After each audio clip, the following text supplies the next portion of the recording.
தேவ வார்த்தை ஐக்கியத்திற்கு நான் உங்களை வரவேற்கிறேன். நான் ஜெரல் சாண்டியாகோ. நீங்கள் கேட்டுக்கொண்டிருப்பது verse by verse Bible study. ஜெபிக்கலாம். பிதாவே, இயேசுவின் நாமத்தினால் வருகிறோம். தாப்பனே, உமக்கு ஸ்தோத்திரம். நீர் பெரியவர், உன்னதர், சர்வ வல்லவர். பிதாவே, நீர் எங்கள் மேல் அன்பாக இருக்கிறபடியால் ஸ்தோத்திரம். எங்கள் மீது இவ்வளவாய் அன்பு கூர்ந்து எங்களுக்காக எங்கள் ஆண்டவராக இயேசுவை இந்த பூமிக்கு அனுப்பினபடியால் ஸ்தோத்திரம். எங்கள் ஆண்டவராக இயேசு எங்களுக்காக சிலுவையில் மரித்தபடியால் ஸ்தோத்திரம். எங்களுக்காக உயிர் தெழுந்தபடியால் ஸ்தோத்திரம். எங்களுக்காக உம்முடைய வலது பாரசத்தில் வீற்றிருக்கிறபடியால் ஸ்தோத்திரம். பிதாவே, உம்மை துதிக்கிறோம், உமக்கு நன்றி செலுத்துகிறோம். தாப்பனே, நீர் எங்களுக்கு உம்முடைய வார்த்தைகளை போதிக்க வேண்டுமா ஜெபிக்கிறோம். எங்கள் ஆண்டவராக இயேசு சிலுவையில் எங்களுக்கு செய்த அந்த காரியங்களை குறித்து எங்களுக்கு போதிக்க வேண்டுமா ஜெபிக்கிறோம். வெளிச்சத்தை கொடுக்க வேண்டுமா ஜெபிக்கிறோம். தாப்பனே, உம்முடைய ஞானம், புத்தி, அறிவு, வெளிச்சத்தினால் எங்களை நிரப்ப வேண்டுமா ஜெபிக்கிறோம். பிதாவே, இந்த காலத்திற்கு எங்களுக்கு தேவையான சரியான வார்த்தைகளை கொடுக்க வேண்டுமா ஜெபிக்கிறோம். எங்கள் வாழ்க்கைக்கு தேவையான பதில்களை வெளிப்படுத்த வேண்டுமா ஜெபிக்கிறோம். பிதாவே, நீர் உம்முடைய பலத்த கரத்தை நீட்டி மக்களை குணமாக்க வேண்டுமா ஜெபிக்கிறேன். அவர்கள் தேவைகளை சந்திக்க வேண்டுமா ஜெபிக்கிறேன். தாப்பனே, மக்களுக்கு பலன் உண்டாகட்டும், ஆறுதல் உண்டாகட்டும், சமாதானம் உண்டாகட்டும், முன்னேறுவதற்கான பலன், மேற்கொள்வதற்கான பலன், ஜெயிப்பதற்கான பலன் உண்டாகட்டும். பிதாவே, நீங்கள் அப்படியே செய்கிறபடியால் ஸ்தோத்திரம். இயேசுவின் நாமத்தினால் பிதாவே, ஆமென். ஹல்லேலூயா, ஹல்லேலூயா டு ஜீசஸ். நம்முடைய கர்த்தர் நல்லவர், நம்முடைய கர்த்தர் சர்வ வல்லவர். நம்முடைய கர்த்தர் நமக்கு சகாயம் செய்கிற தேவன், நமக்கு உதவி செய்கிற தேவன். அவர் செய்த உதவிகளிலே மகா பெரிய உதவி என்ன? நம் ஆண்டவராக இயேசுவை இந்த பூமிக்கு அனுப்பினார். மனிதனால் தன்னைத்தானே மீட்டுக்கொள்ள முடியாது. அதற்கான பலனோ சத்துவமோ ஞானமோ மனுஷனுக்கு கிடையாது. இன்றைக்கி வரைக்கும் பார்க்குறோம், எவ்வளோ படிச்சிருக்கிறாங்க, எவ்வளவோ விஞ்ஞான அறிவில் வளர்ந்துருக்கிறாங்க. ஆனால் மனுஷனுக்கு பாவத்தை குறித்த ஒரு சரியான வெளிச்சம் இல்லைங்கிறத பார்க்க முடியுது நம்மளால். ரைட்? எங்கே இருக்கிறோம், எதனால் நமக்கு பிரச்சனைன்னு கூட மனுஷனுக்கு தெரியல. வேதம் போதிக்கிறபடி இருட்டில் நடக்கிறாங்க. ஏன் கீழே விழுகிறாங்க, எது நம்மளை தடுக்கி விழுதுன்னு கூட மனுஷனுக்கு தெரியல. ஆனால் வெளிச்சத்தின் தேவனாகிய நம் கர்த்தர், ஒளியாகவே இருக்கிற நம் கர்த்தர், நம் ஆண்டவராக இயேசுவின் மூலமாக நமக்கு மீட்பை உண்டு பண்ணி இருக்கிறார். உலக தோற்றத்துக்கு முன்பாகவே அவர் நம்முடைய மீட்பை திட்டம் போட்டு நம் ஆண்டவராக இயேசுவின் மூலமாக அதை நிறைவேற்றி முடித்திருக்கிறார். அதை குறித்த வெளிச்சத்தையும் நமக்கு கொடுத்திருக்கிறார். உண்மையிலே நாம் பாக்கியவான்கள். உண்மையிலே நாம் கர்த்தருக்கு நன்றியுள்ளவர்களாக இருக்க வேண்டும். அவருடைய மீட்பை நினைத்து அவர் நமக்கு கொடுத்திருக்கிற இந்த ரட்சிப்பு, அவர் நமக்கு கொடுத்திருக்கிற பிள்ளைன்ற அந்த ஸ்தானம், இதெல்லாம் நினச்சி பார்த்து கர்த்தருக்கு அடிக்கடி நன்றி சொல்லணும். நன்றி சொல்லணும்னு உணர்றோமோ இல்லையோ, ஃபீலிங்ஸ் இருக்குதோ இல்லையோ, நினச்சி பார்த்து சொல்லணும். நீங்கள் நினச்சி பார்த்து சொல்ல சொல்ல அந்த உணர்ச்சிகள் எல்லாம் சேர்ந்து வரும், காலப்போக்கில் வரும். உணர்ச்சி வந்ததுக்கப்புறம் தான் நன்றி சொல்வேன்னு உட்காந்துட்டு இருக்கக்கூடாது. யோசித்து பார்த்து மெனக்கட்டு சொல்லணும். நீங்கள் அப்படி யோசித்து பார்த்து மெனக்கட்டு சொல்ல சொல்ல சொல்ல அந்த உணர்ச்சிகள் தானாக சேர்ந்து வரும். ஹல்லேலூயா, ஹல்லேலூயா டு ஜீசஸ். சரி, வாசிப்போம். 1 கொரிந்தியர் 1ஆம் அதிகாரம் 2ஆம் அதிகாரம் முதல் 10 வசனங்கள் தான் நம்முடைய டெக்ஸ்ட்டு. ஆனால் இப்போ நம்ம போதித்து கொண்டிருக்கிற ஒரு சில காரியங்களுக்கு இந்த பகுதி மிகவும் அப்ராப்ரியேட்டாக ஏற்றதாக இருக்கும். அதனால தான் இங்கே ஆரம்பிக்கிறோம். 1 கொரிந்தியர் 1ஆம் அதிகாரம் 18ஆம் வசனத்திலிருந்து வாசிப்போம். சிலுவை பற்றிய உபதேசம் கெட்டு போகிறவர்களுக்கு பைத்தியமாக இருக்கிறது, ரட்சிக்கப்படுகிற நமக்கோ அது தேவ பலனாக இருக்கிறது. அந்தபடி ஞானிகளுடைய ஞானத்தை நான் அழித்து புத்திசாலிகளுடைய புத்தியை அவமாக்குவேன் என்று எழுதியிருக்கிறது. ஞானி எங்கே? வேத பாரகன் எங்கே? பிரபஞ்ச தர்க்க சாஸ்திரி எங்கே? இவ்வுலகத்தின் ஞானத்தை தேவன் பைத்தியமாக்கவில்லையா?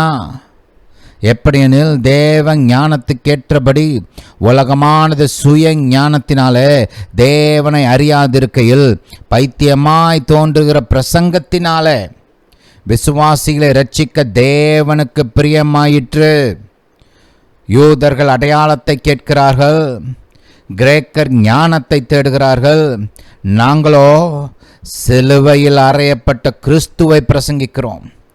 அவர் யூதருக்கு இடரலாயும் கிரேக்கருக்கு பைத்தியமாயும் இருக்கிறார். ஆகிலும் யூதரானாலும் கிரேக்கரானாலும் எவர்கள் அழைக்கப்பட்டிருக்கிறார்களோ அவர்களுக்கு கிறிஸ்து தேவ பலனும் தேவ ஞானமுமாயிருக்கிறார். ஹல்லேலூயா, ஹல்லேலூயா டு ஜீசஸ். பாருங்கள், சிலுவைன்றது அந்த காலத்தில் அவமானத்தின் சின்னமாக இருந்தது. சமுதாயத்தில் ரொம்ப மோசமான மக்களுக்கு கொடுக்கப்படுகிற தண்டனையாக இருந்தது. அப்படிப்பட்ட ஒரு காரியத்தை கிறிஸ்தவர்களும் அப்போஸ்தலர்களும் உயர்த்தி ஒரு மகிமையான காரியமாக பிரசங்கித்தார்கள். நிறைய பேருக்கு அது விளங்கலை. ஏன்னா பாருங்கள், யூதர்களுக்கு யெகோவா தேவனை குறித்து ஒரு பரிச்சயம் இருந்தது. அவர்கள் கர்த்தரை குறித்து என்ன அறிந்திருந்தார்கள்? அவர் வானத்தையும் பூமியும் உண்டாக்கினவர், சர்வ வல்லவர், மகிமையின் தேவன், ஒருவரும் சேரக்கூடாத ஒளியில் வாசம் பண்ணுகிறவர், அற்புதங்களை செய்கிறவர், பராக்கிரமசாலி. இதை இப்படி தான் அறிந்திருந்தாங்க. அவங்களுக்கு சிலுவை அப்படின்னு சொல்லும்போது ஆதரவற்ற நிலைமையில், நாதியற்ற நிலைமையில், உதவி இல்லாத ஒரு சூழ்நிலையில் மரிக்கிற ஒரு மனிதனை தேவன் மீட்பர் மெசியா அப்படின்னு சொல்லும்போது அவங்களுக்கு அது ஒரு இடரலாக இருந்தது. எப்படி தேவகுமாரன் இந்த விதத்தில் மரிக்க முடியும்? மகிமையின் தேவன் எப்படி இப்படி சிலுவையில் உதவியற்ற நிலையில் மரிக்க முடியும் அப்படின்றது அவங்களுடைய கேள்வி. அது அவங்களுக்கு ஒரு இடரலாக இருந்தது. அவங்களால அதை விளங்கிக்கவே முடியல. கிரேக்கர்கள் பார்த்திங்கன்னா அவங்க பெரிய பெரிய யுத்த வீரர்களை பார்த்தவங்க. அலெக்சாண்டர், ஸ்பார்ட்டா போன்ற இடத்துலேருந்து வந்த மாபெரும் வீரர்கள், இப்படிப்பட்ட பராக்கிரமசாரிகளை அறிந்திருந்தாங்க. அவங்க செஞ்ச சாதனைகளெல்லாம் அறிஞ்சிருந்தாங்க. அதை பெருசாக பேசிக்கிட்டு இருந்தாங்க, அதை பெருசாக யோசித்தாங்க இல்லையா? சாதனையாளர்கள், வீரர்கள், தைரியசாலிகள். இன்னொரு பக்கம் சாக்ரட்டிஸ், பிளேட்டோ, அரிஸ்டாட்டில், இன்னும் அநேக பெரிய தத்துவ ஞானிகள். இவங்கெல்லாம் கிரேக்க தேசத்துலேருந்து வந்தவங்க. நீங்கள் கேட்டிருப்பீங்க எபிக்யூரியன்ஸ், ஸ்டாயிக்ஸ் அப்படின்னு இந்த ரொம்ப ஃபேமஸான தாட் ஸ்கூல்ஸ் இதெல்லாம் இருந்துச்சுல்ல.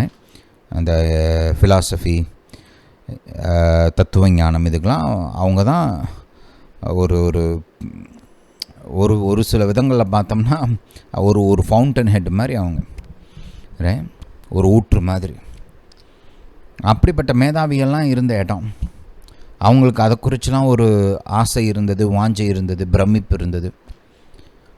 அவங்கள்ட்ட திடீர்னு சிலுவையில் அறையப்பட்ட இவர் தான் இரட்சகர், இவர் தான் வானத்தையும் பூமியும் படைத்தவர், இவரை நம்பினா தான் நீங்கள் ரட்சிக்கப்பட முடியும் அப்படின்னு சொல்லும்போது அவங்களுக்கும் அது இடரலாக இருந்தது. ஏன்னா அவங்கள பொறுத்த வரைக்கும் சாதனையாளனாக இருக்கணும், இல்லை பெரிய ஞானியாக இருக்கணும். அடிபட்டு சிலுவையில் மரித்த ஒரு மனிதன், இது ரெண்டுக்குமே ஒத்து வரலை, இந்த ரெண்டு பிக்சருக்கும் ஒத்து வரலை. அப்படின்றப்ப அவங்களாலையும் அதை ஈஸியாக ஏற்றுக்கொள்ள முடியல. ஆனாலும் பவுல் எவ்வளோ வைராக்கியமாக சொல்கிறாரு பாருங்க. சிலுவையை பற்றிய உபதேசம், சிலுவையில் அறையப்பட்டு இயேசுவை நாங்கள் பிரசங்கிக்கிறோம். ஏன்? இயற்கையாக பார்த்தீங்கன்னா இதுக்கும் மீட்புக்கும் என்ன சம்பந்தம்? வல்லமைக்கும் மீட்புக்கும் சம்பந்தம் இருக்குது, ஞானத்துக்கும் மீட்புக்கும் சம்பந்தம் இருக்குது. ஒரு பெரிய ஞானியாக இருந்தால் ஏதோ ஒரு வழிமுறையை கண்டுபிடிச்சு ஒரு தப்பிக்கிறதுக்கான வழியை உருவாக்க முடியும். பெரிய பராக்கிரமசாலியாக இருந்தால், ஒரு யுத்த வீரனாக இருந்தால், ஒரு வல்லமையுள்ளவனாக இருந்தால் எதையோ சாதிக்க முடியும், தடைகளை மேற்கொள்ள முடியும், எதிரிகளை மடங்கடிக்க முடியும். மீட்புக்கு ஒரு வழி இருக்குது. இவரே தப்பிக்க வழி இல்லாமல் சிலுவையில் மரித்தவர் மாதிரி தூங்கிட்டு இருக்கிறாரு. இவரே சிலுவையில் அறியப்பட்டிருக்கிறார். ஒரு சிலர் ஏசப்பா கேலி பண்ணாங்க இல்லையா, சிலுவையில் தொங்கிட்டு இருக்கும்போது முதல் ரட்சித்துக்கொள்ளும். நிறைய பேருக்கு உதவி பண்ணிங்க, நிறைய பேருக்கு விடுதலை கொடுத்தீங்க, இப்போ நீங்கள் தப்பிங்க கிண்டல் பண்ணாங்க இல்லையா? அந்த மாதிரி ஒரு எண்ணம். இவரே சிலுவையில் தொங்கிட்டு இருக்கிறார், இவர் எப்படி மீட்பார் இல்லையா? ஆனால் அவங்களுக்கு அந்த சிலுவைக்கும் மீட்புக்கும் மனுக்குலத்தின் மீட்புக்கும் உள்ள ஒரு கனெக்ஷனை புரிஞ்சிக்க முடியல. ஏன்னா அவங்க இயற்கையான விதத்தில் சிந்தித்து பார்த்து கொண்டு இருக்கிறார்கள். எதற்காக இது தேவைப்பட்டது அப்படின்றது அவங்களுக்கு விளங்கலாம். அதைத்தான் பவுல் உபதேசித்து கொண்டு இருக்கிறார். இந்த சிலுவை என்பது தோல்வியின் ஒரு சின்னம் அல்ல. கர்த்தர் தன்னைத்தானே காப்பாற்றி கொள்ள முடியாததுனால சிலுவைக்கு போல, தேவ ஞானத்தினாலே தேவ வல்லமையினாலே உருவாக்கப்பட்ட திட்டம் சிலுவை. சிலுவை சாதனையினிடம், வெற்றியினிடம், ஜெயத்தினிடம், மனுக்குலத்தின் மீட்பினிடம். அதான் நம்ம போதித்து கொண்டு வருகிறோம். ஹல்லேலூயா. போன மெசேஜில் நம்ம எப்படி இந்த உலகத்தில் இருக்கிற அழிவு, மரணம், நாசம், நம்ம பார்க்குற அனுபவிக்கிற கஷ்டங்கள், கேள்விப்படுகிற யுத்தங்கள், அழிவுகள், நாசங்கள், கற்பனைக்கு மிஞ்சின கொடுமைகள், இதெல்லாம் ஏன் இந்த பூமிக்குள்ளே வந்துச்சுன்னா பாவத்தின் மூலமாக வந்தது என்பதை குறித்து போன மெசேஜில் பார்த்தோம். இன்றைக்கி இன்னொரு காரியத்தை குறித்து பார்க்க போகிறோம்.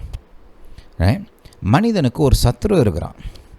இந்த சத்ரு மாம்சமும் இரத்தமுமான சத்ரு கிடையாது, ஆவிக்குரிய சத்ரு. ஆதி முதற்கொண்டே ஆதாம் படைக்கப்பட்டதிலிருந்தே மனிதனுக்கு விரோதமாக செயல்பட்டு கொண்டிருக்கிற சத்ரு. வாசிப்போம் பாருங்கள். ஒரு பிரச்சனையை குறித்து நம்ம நல்லா புரிஞ்சுக்கணும்னா, ஒரு காரியத்தை நம்ம விளங்கிக்கணும். அதுவும் குறிப்பாக ரொம்ப நாளாக தீர்க்கப்பட முடியாத ஒரு பிரச்சனைகள் இப்படிலாம் போயிட்டு இருந்துச்சுன்னா எப்போதுமே அதோட ஆரிஜின் என்ன, அதோட சோர்ஸ் என்னன்னு போய் பார்க்கணும். ஒரு காரியத்தை நல்லா விளங்கிக்கணும்னாலே அதோடைய ஆரம்பம் எப்படி வந்தது அப்படின்றத தெரிஞ்சுக்கணும். தெரிஞ்சுக்கிட்டாலே நிறைய காரியங்கள் விளங்கும். பாருங்கள், இன்றைக்கி மனிதன் எத்தனையோ ஆயிரக்காலமாக இருக்கிறான். இப்போ அவனுக்கு மேலோட்டமாக பார்க்குற பிரச்சனைகள் தெரியுது. அவன் மேலோட்டமாக ஒரு சில சொல்யூஷன், ஒரு சில பதில்களை சிந்தித்து ஆலோசித்து ஒரு சில பதில்களை கண்டுபிடிக்கிறான். அதுவும் மேலோட்டமாக ஒரு சில காரியங்களை அங்கே இங்கே கொஞ்சம் ஃபிக்ஸ் பண்ணுது. ஆனால் நிரந்தரமான ஒரு முடிவை மனிதனால் கொண்டு வர முடியல. ஏன்னா அவன் யோசிக்கிற அந்த சொல்யூஷன், அந்த பதில்கள் எல்லாமே இயற்கையான காரியங்கள். ஆனால் மனிதனுடைய பிரச்சனையை உருவாக்குகிறது ஆவிக்குரிய காரியங்கள். ஒரு ஆவிக்குரிய காரியத்தை பார்த்தோம் போன மெசேஜில், பாவம். இன்னொரு ஆவிக்குரிய காரியம் இருக்குது, அது நம்முடைய சத்ருவாகிய பிசாசு. அவன் ஆவிக்குரியவன். அவனை நீங்கள் இயற்கையான பதில்கள் மூலமாக, இயற்கையான சொல்யூஷன்ஸ் மூலமாக தடுக்க முடியாது. அவனால் உண்டாகிற பிரச்சனையை இயற்கையான விதத்தில் நாம் தடுத்து நிறுத்த முடியாது. அவனை குறித்து ஒரு சில காரியங்களை நம்ம இன்றைக்கி பார்க்க போகிறோம். அதை நம்ம நல்லா விளங்கிக்கணும். ஆதி ஆமத்தில் கவனிங்க, கர்த்தர் மனிதனை படைத்த உடனே அவன்கிட்ட ஒரு சில காரியங்கள் சொல்கிறார். சொன்ன மொதல் காரியம் என்ன கவனிங்க, 28. பின்பு தேவன் அவர்களை நோக்கி, நீங்கள் பலுகி பெருகி பூமியை நிரப்பி அதை கீழ்ப்படுத்தி. அந்த கீழ்ப்படுத்தின்ற அந்த வார்த்தை அண்டர்லைன் பண்ணுங்கள். சமுத்திரத்தின் மச்சங்களையும் ஆகாயத்து பறவைகளையும் பூமியின் மேல் நடமாடுகிற சகல ஜீவ ஜந்துக்களையும் ஆண்டு கொள்ளுங்கள் என்று சொல்லி தேவன் அவர்களை ஆசிர்வதித்தார். 2 காரியம் இங்கே நம்ம குறிப்பாக பார்க்க போகிறோம். ஒன்று, கர்த்தர் மனிதனை ஆசிர்வதித்தார். அது மட்டுமல்ல, அவனுக்கு இன்னும் 2 அந்த ஆசீர்வாதத்துக்குள்ளே ஒரு 2 முக்கியமான காரியங்களை கொடுக்குறார். ஒன்று கீழ்ப்படுத்தக்கூடிய பலன், இன்னொன்று ஆளக்கூடிய அதிகாரம். இது 2ஐயும் கொடுக்குறார். the ability to subdue and dominion, authority. இது 2ஐயும் கர்த்தர் மனுஷனுக்கு கொடுக்குறார். இந்த பூமி அவனுடைய ஆளுகைக்கு உட்பட்டதாக மாறினது. கர்த்தர் ஆதாமை பூமியின் ராஜாவாக ஏற்படுத்தினார். அவனுக்கு இந்த பூமியில் ஆளுகை இருந்தது. அது மட்டுமல்ல, இந்த பூமியில் அவனுக்கு விரோதமாக எழும்புகிற எதிர்ப்புகளை கீழ்ப்படுத்தக்கூடிய பலனும் அவனுக்கு கொடுக்கப்பட்டது. கீழ்ப்படுத்துங்கள்னா நம்ம நன்மையவா கீழ்ப்படுத்த போகிறோம்? நன்மைகளை கீழ்ப்படுத்தணும், ஆசீர்வாதத்தை கீழ்ப்படுத்தணும். அப்படியா? ஜீவனை கீழ்ப்படுத்த போகிறேன் இல்லை. கர்த்தர் கீழ்ப்படுத்தக்கூடிய அதிகாரத்தை, பலத்தை எதுக்கு கொடுத்தாரு? ஏன் கீழ்ப்படுத்துன்னு சொன்னார்? நன்மையான காரியங்களை கீழ்ப்படுத்துறதுக்குள்ள அவசியம் கிடையாது. நன்மை நமக்கு நிறையா வேணும், அதிகமாக வேணும், நன்மை நிரம்பி வழியணும். அதுதான் தேவனுடைய திட்டம் இல்லையா? ஜீவன் நிரம்பி வழியணும். ஆசீர்வாதம் நிரம்பி வழியணும். இதுதான் கர்த்தருடைய எண்ணம். அது நமக்கு வேதத்தின் மூலமாக நல்லாவே தெரியும். அப்போ கர்த்தர் கீழ்ப்படுத்துன்னு சொல்லும்போது இந்த நன்மைகளை கீழ்ப்படுத்துன்னு சொல்லலை. உனக்கு விரோதமாக இந்த பூமியில் ஒரு சத்துரு இருக்கிறான். உன்னை அழிக்கும்படி அவன் வருவான். அவன் வரும்போது நீ அவனை கீழ்ப்படுத்த வேண்டும். அவனை கீழ்ப்படுத்தக்கூடிய பலம்தான் அது. மனிதனுடைய சத்ருவாகிய பிசாசானவன் மனிதனுக்கு விரோதமாக வரும்போது அவனை கீழ்ப்படுத்தக்கூடிய அந்த வல்லமையும் அவன் மேல் ஆதிக்கத்தையும் அதிகாரத்தையும் கர்த்தர் ஆல்ரெடி கொடுத்துட்டார் மனுஷனுக்கு. சகலத்தையும் கர்த்தர் மனுஷனுடைய பாதத்துக்கு கீழே வைத்தாருன்னு நம்ம பார்க்குறோம் வேதத்தில். அப்போ ஆரம்பத்திலே கர்த்தர் இந்த காரியத்தை குறித்து மனுஷன் கூட பேச ஆரம்பிக்கிறார். உனக்கு ஒரு சத்துரு இருக்கிறான், அவனை நீ கீழ்ப்படுத்த வேண்டும். அல்லேலூயா. கவனிங்க. அதே போல் 2ஆம் அதிகாரத்தில் அவனுக்கு ஒரு கட்டளையும் கொடுக்குறார், ஒரு பொறுப்பையும் கொடுக்குறார். இது ரெண்டுமே இதெல்லாம் சம்மந்தப்பட்டது, இதோட சேர்ந்து போகிற காரியங்கள். முதலாவது பார்த்தோம்னா கர்த்தர் கவனிங்க 8ஆம் வசனத்தை பார்ப்போம். தேவனாகிய கர்த்தர் கிழக்கே ஏதேன் என்னும் ஒரு தோட்டத்தை உண்டாக்கி தாம் உருவாக்கின மனுஷனை அதிலே வைத்தார். எதுக்காக வைத்தாராம்? வேதம் நமக்கு சொல்லுது, அதை பண்படுத்தவும் அதை பாதுகாக்கவும் அவன் அங்கே வச்சாராம். 2 வேலை கொடுக்குறாரு கர்த்தர். ஒன்று, பண்படுத்தணும், அதை நல்லா பார்த்துக்கணும், தண்ணி ஊற்றணும், அதுக்கு தேவையான அதை நல்லா வளர்கிறதுக்கு தேவையான காரியங்கள்லாம் செய்யணும், பெருகிறதுக்கு தேவையான காரியங்கள்லாம் செய்யணும். இன்னொன்று கர்த்தர் என்ன சொல்கிறாரு? காக்கவும், அதாவது பாதுகாக்கவும் வைத்தார். ஏன் பாதுகாக்கணும்? அப்போ பூமியில் பாவம் கிடையாது, மரணம் கிடையாது, ஆனால் பாதுகாத்துக்கோன்னு சொல்கிறாரு. அது வரைக்கும் எதுவுமே மரித்தது கிடையாது, மனிதன் மரித்தது கிடையாது, மனிதனுடைய ஆளுகை கடியில் இருந்தது பூமியில் எதுவுமே மரித்தது கிடையாது. ஆனால் கர்த்தர் பாதுகாத்துக்கோ, காத்துக்கொள் அப்படின்னு சொல்கிறாரு. யார்கிட்ட இருந்து காக்கணும்? பிசாசு. அவன் வருவான், அவனை உள்ள நுழைய விடாமல் அவனுடைய கிரியைகளிலிருந்து பாதுகாக்க வேண்டும்.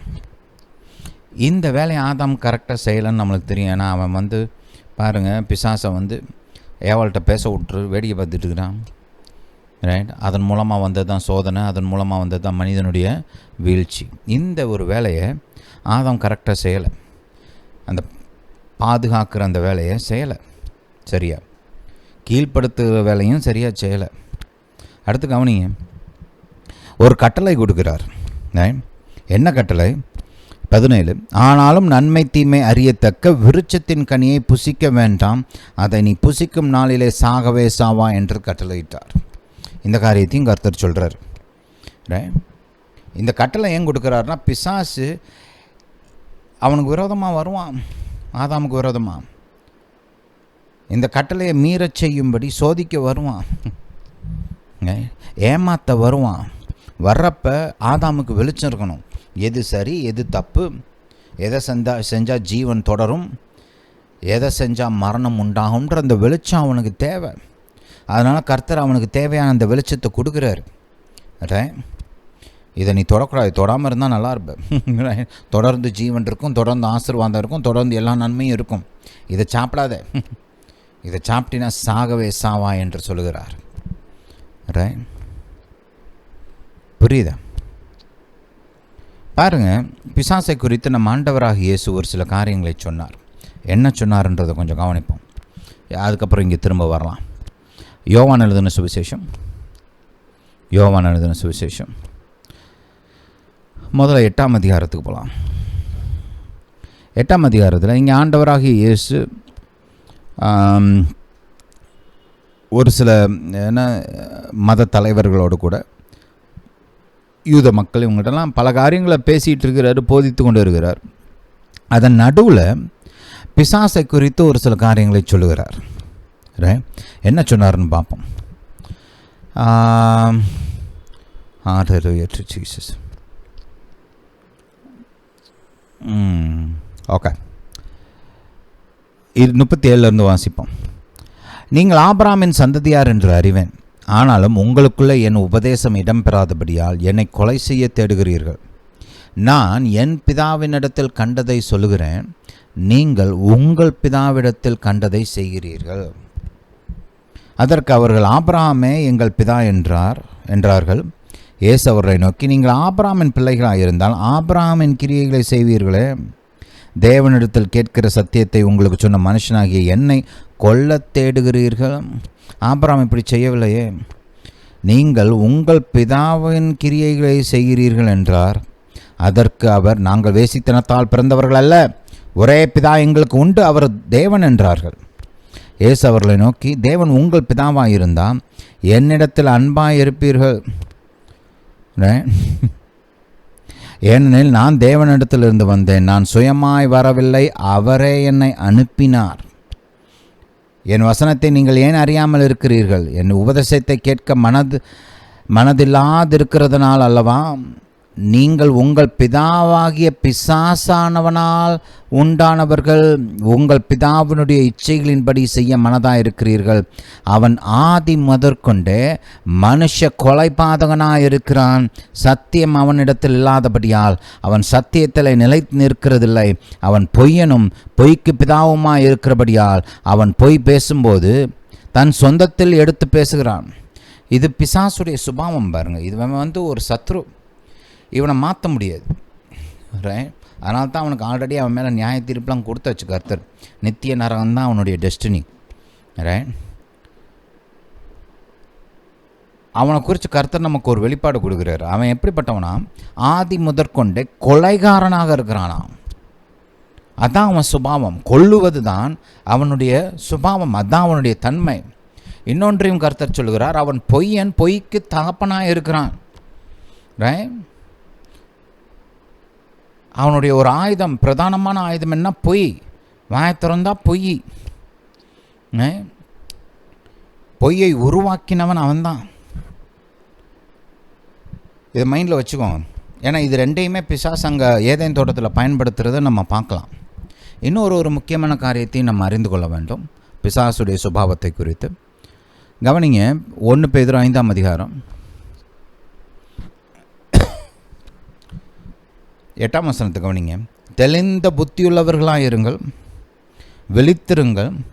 ஏனெனில் உங்கள் எதிராளியாகிய பிசாசானவன் கர்ஜிக்கிற சிங்கம் போல் எவனை விழுங்கலாமோ என்று வகை தேடி சுற்றி திரிகிறான். இதைத்தான் கர்த்தர் ஆதாமுக்கு சொல்கிறார், கீழ்ப்படுத்து, பாதுகாத்துக்கோ. ஏன்? உனக்கு ஒரு சத்ரு இருக்கிறான், அவன் வருவான். புரியுதா? அதுக்கு தான் அந்த கட்டளையும். அந்த 3ஐயும் பயன்படுத்தி ஆதாம் ஈஸியாக பிசாசை மேற்கொண்டிருக்கலாம். ஆனால் ஆதாம் அதில் தோற்று போனான். கவனிங்க, கர்த்தர் இங்கே என்ன சொல்கிறார்? தெளிந்த புத்தியுள்ளவர்களாக இருங்கள், விழித்திருங்கள். ஏனெனில் உங்கள் எதிராளியாகிய பிசாசானவன் கர்ஜிக்கிற சிங்கம் போல எவனை விழுங்கலாமோ என்ற வகை தேடி சுற்றி திரிகிறான். பாருங்கள், இப்போ ஒரு சிங்கம் வேட்டையாடுது இல்லையா? ஏன் வேட்டையாடுது? அதோடைய சுபாவம் அது. அதுக்கு பசிச்சுன்னா தன்னுடைய பசியை தீர்த்துக்கிறதுக்கு மிருகத்தை வேட்டையாடும். தப்பி தவறி நீங்கள் மனுஷன் யாராவது காட்டுக்குள்ளே போயிட்டா கையில் கிடச்சா மனுஷனையும் கொல்லும் இல்லையா? ஏன்னா அதோடைய சுபாவம் அது. இங்கே கர்த்தர் என்ன சொல்கிறாரு? பிசாசுடைய சுபாவம் என்ன?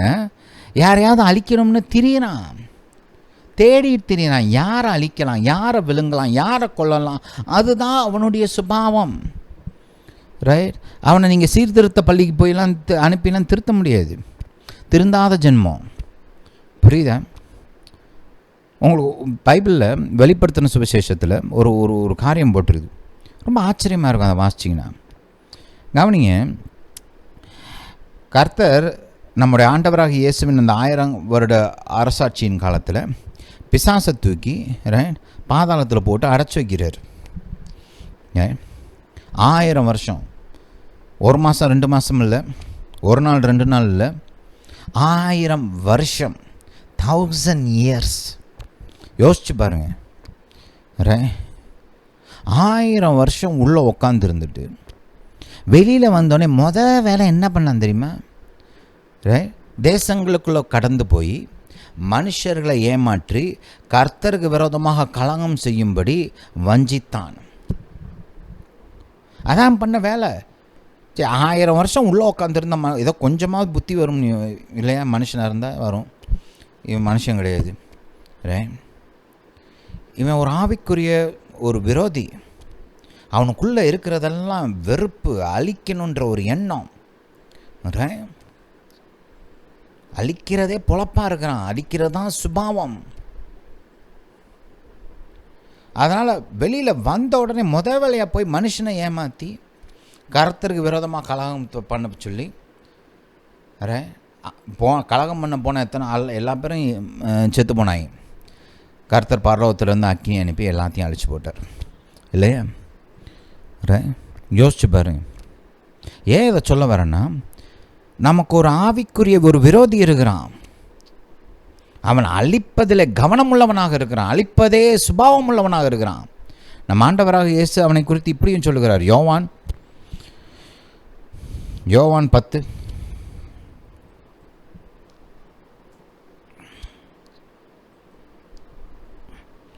10ஆம் வசனம் கவனிங்க. திருடன், அதாவது பிசாசை குறித்து சொல்கிறாரு, திருடவும் கொல்லவும் அழிக்கவும் வருகிறானே அன்றி வேறொன்றுக்கும் வரான். அவன் வேற எதுக்குமே வர்றது கிடையாது. திருடனும் கொல்லணும் அழிக்கணும், அதான் அவன் மனம், அதான் அவன் யோசனை, அதான் அவன் ஆசை. கர்த்தர் போய் சொல்கிறார், உன் பிதாவின் ஆசையை செய்கிறீங்கன்னு சொல்கிறாரு இல்லையா? இதான் அவனுடைய ஆசை. யோசிச்சு பாருங்க. ஆசை என்னது? திருடுறது, கொல்றது, அழிக்கிறது. இவனை நீங்கள் என்ன செஞ்சாலும் மாற்ற முடியாது. அதனால தான் கர்த்தர் அவன் மேலே ஆல்ரெடி நியாய தீர்ப்பை பேசிட்டார். இவன்கிட்ட நீங்கள் தத்துவம் சொல்லிலாம் மாற்ற முடியாது, தத்துவத்தின் மூலமாக இவனை மேற்கொள்ள முடியாது,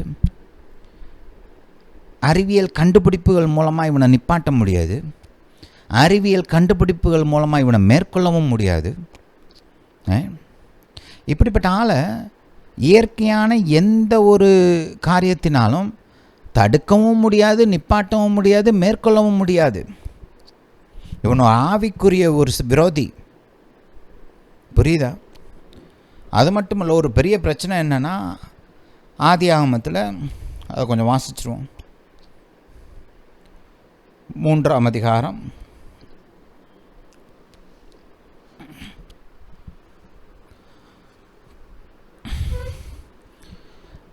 சர்ப்பம் ஒரு பாம்பு மூலமாக பிசாசு ஏவாள்கிட்ட பேசி, நீ பழத்தை சாப்பிடு, சாக மாட்ட அப்படின்னு கர்த்தருக்கு விரோதமாக பொய் சொல்லி, கர்த்தர் உங்களை மேலே வரவிடாமல் தடுக்கிறாரு, நீங்கள் இதை சாப்பிட்டீங்கன்னா ஞானம் அடைஞ்சிருவீங்க அப்படின்னு பொய்யெல்லாம் சொல்லி ஏமாற்றி பழத்தை சாப்பிட வச்சிட்டான். ஏவாலும் சாப்பிட்டு அந்தம்மா தான் சாப்பிட்டது பத்தாதுன்னு அது ஆதாம்கிட்ட கொண்டு போய் கொடுத்து, அவரும் பாருங்கள் கர்த்தருடைய சத்தத்துக்கு கீழ்ப்படாமல் மனைவியோடைய சத்தத்துக்கு கீழ்ப்படிஞ்சு அவரும் சாப்பிட்றாரு. அப்போ ஆதாமுடைய இந்த பாவத்தின் மூலமாக மனிதன் இந்த பிசாசுடைய ஆளுகைக்கு தன்னைத்தானே உட்படுத்தி கொண்டான். அது வரைக்கும் கர்த்தருடைய சத்தத்துக்கு கீழ்ப்படிஞ்சு கர்த்தருடைய ஆளுகைக்கு அடியில் இருந்தான் மனுஷன். இவன் ராஜா, கர்த்தர் ராஜாதி ராஜா. இப்போ பிசாசுடைய சத்தத்துக்கு கீழ்ப்படிஞ்சதுனால பிசாசுடைய ஆளுகைக்கு உட்பட்டான். தன்னைத்தானே பிசாசுடைய ஆளுகைக்கு கீழே அவனை கொண்டு போயிட்டான் தன்னுடைய பாவத்தின் மூலமாக. இப்போ பாருங்க, இப்படிப்பட்ட ஒரு கொடூரமான கொலைகாரன் மனிதனை ஆளுகிறவனாக மாறினான். அதனால தான் நம்முடைய ஆண்டவராக இயேசு என்ன சொன்னார்? இந்த உலகத்தின் அதிபதின்னு பிசாசை சொல்கிறார். யார் பிசாசை உலகத்தின் அதிபதி ஆக்குனது? கர்த்தர் கிடையாது, ஆதாம். புரியுதா? அப்போ பாருங்க, இப்போ சட்டப்பூர்வமாக லீகலாக மனிதன் பிசாசுக்கு தன்னை உட்படுத்தினான். இப்போ ஆதாமுக்குள்ளேருந்து வர எல்லாருமே ஆட்டோமேட்டிக்காக பிசாசுடைய ஆளுகைக்கு உட்பட்டார்கள். எந்த இயற்கையான சொல்யூஷனும், எந்த சித்தாந்தமும், எப்படிப்பட்ட அறிவும் மனிதனை அந்த ஆளுகையிலிருந்து வெளியில் கொண்டு வர முடியாது. இது ஒரு ஆவிக்குரிய காரியம், ஆவிக்குரிய வீழ்ச்சி, ஆவிக்குரிய சத்ரு. இப்போ அந்த ஆவிக்குரிய சத்ரு மனிதன் மீது அதிபதியாக மாறினான், இந்த உலகத்தின் அதிபதியாக மாறினான். மனுக்குலம் மொத்தமும் அவனுடைய ஆளுகை கீழே போயிடுச்சு. இப்போ அந்த கொடூர ஆட்சிக்கடியில் இருக்கிற எந்த மனிதனும் தன்னைத்தானே மீட்டு கொள்ள முடியாது. எந்த அறிவுபூர்வமான காரியமாக இருக்கலாம், என்ன கண்டுபிடிப்பாக இருக்கலாம், எவ்வளவு தத்துவமாக இருக்கலாம், கவிதையாக இருக்கலாம், பாடலாக இருக்கலாம், மியூசிக்காக இருக்கலாம், எவ்வளவு அருமையான மகிமையான காரியத்தை மனுஷன் செஞ்சாலும் அது எதுவின் மூலமாகவும் மனு குலத்தை மீட்டு வெளியில் கொண்டு வர முடியாது.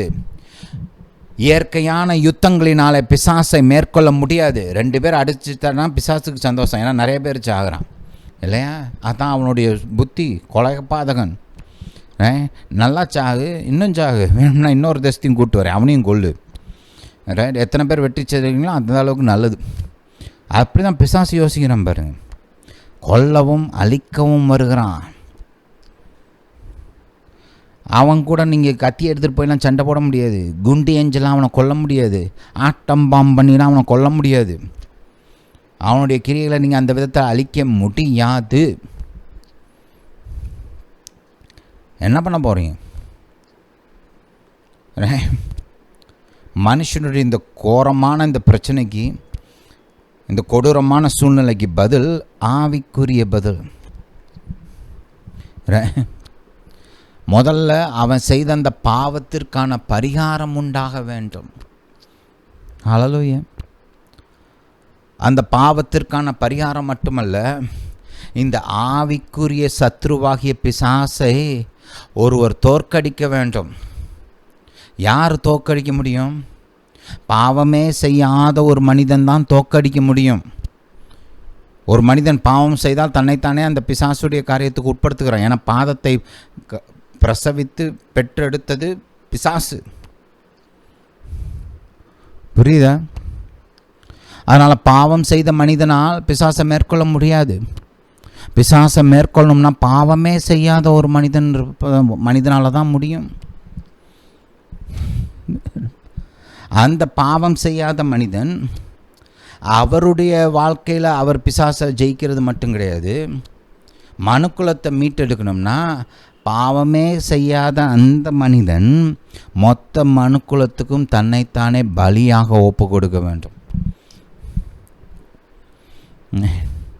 இப்படிப்பட்ட மனிதன் எங்கேருந்து வருது? ஏன்னா மனுஷன் கர்ப்பத்திலேயே பாவத்தோடு பிறகுறான் இல்லையா? அப்போது இந்த மனித ரீதியாக பிறக்கிற ஒரு மனுஷனால், இயற்கையாக பிறக்கிற மனித வித்தினால் பிறக்கிற ஒரு மனுஷனால் அதை செய்ய முடியாது. பரலோகத்திலிருந்து தேவன் வர வேண்டும். அதுவும் தேவனாக வந்து இந்த எல்லாத்தையும் செய்யக்கூடாது. தேவன் மனுஷனாக வந்து இந்த காரியத்தை சாதிக்க வேண்டும். ஹல்லேலூயா.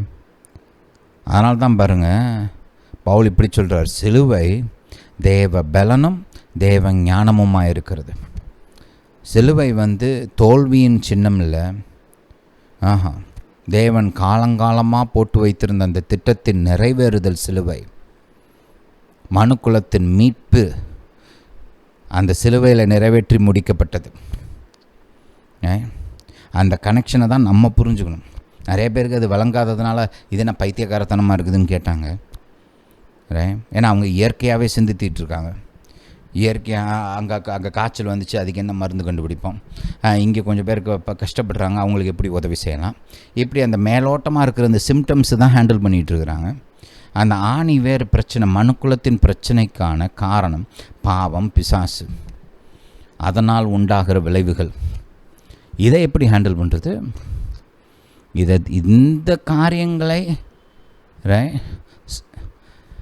மேற்கொள்ளக்கூடிய இந்த பாவத்தையும் ஆவிக்குரிய இந்த மனுக்குலத்தின் மொத்த பிரச்சனைக்கும் ஆணிவேராக இருக்கிற இந்த ஆவிக்குரிய காரியம், இந்த பாவம், மனிதனின் பிரச்சனைக்கு பின்பாக நிற்கிற இந்த பிசாசு, ஆவிக்குரிய சத்ரு, இவங்களை மேற்கொள்ளணும்னா ஒரு ஆவிக்குரிய பதில் தான் அதை செய்ய முடியும். இயற்கையான எந்த காரியமும் அதை செய்ய முடியாது. அப்படிப்பட்ட அந்த ஆவிக்குரிய பதில் தான் சிலுவை. புரியுதா? ஹல்லேலூயா. அது எப்படி அந்த விதமாக செயல்பட்டது என்கிறத நம்ம வருகிற வாரங்களில் பார்ப்போம். அடுத்த மெசேஜிலேருந்து பார்ப்போம். ஹல்லேலூயா. Hallelujah to Jesus. இந்த போதனை கேட்டபடியால் நன்றி. கர்த்தர் உங்களை ஆசீர்வதிப்பாராக. நம்முடைய இயேசு ராஜா சீக்கிரம் வருகிறார்.